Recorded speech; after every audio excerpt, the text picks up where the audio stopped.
ইসলাম বললেন, তুমি যতগুলি কাজের প্রস্তাব করেছ সবগুলির সারমর্ম হলো তুমি সংসার বিরাগী হয়ে যেতে চাও। অথচ ইসলাম ধর্মে সংসার বিরাগী হওয়ার কোনো বিধান নেই।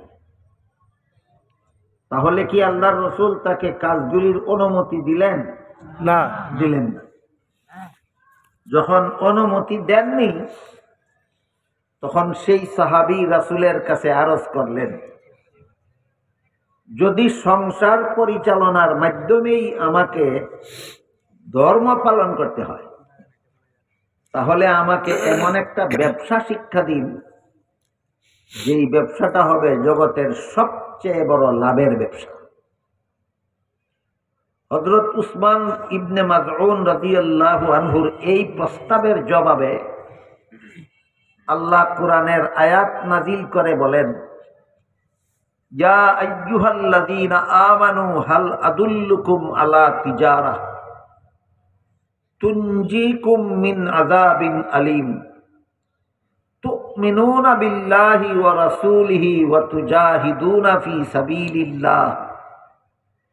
ফি সাবিলিল্লাহি বিআমওয়ালিকুম ওয়া আনফুসিকুম। এর অর্থ হলো,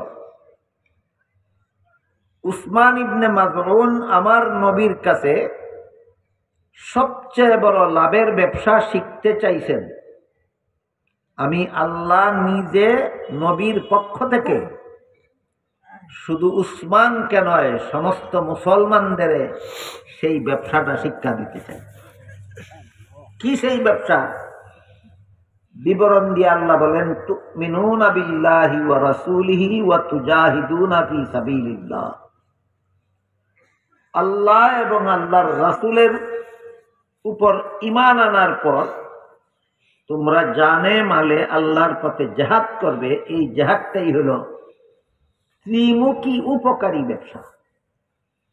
এক নম্বর, এই ব্যবসাটাই জগতের সকল ব্যবসায়ের চেয়ে বেশি লাভজনক ব্যবসা।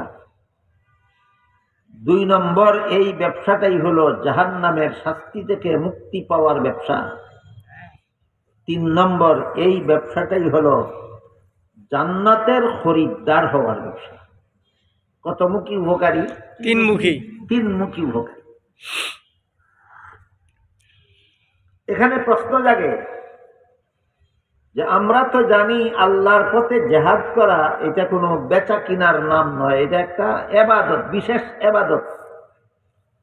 আর ব্যবসা বেচা কিনাকে বলা হয়।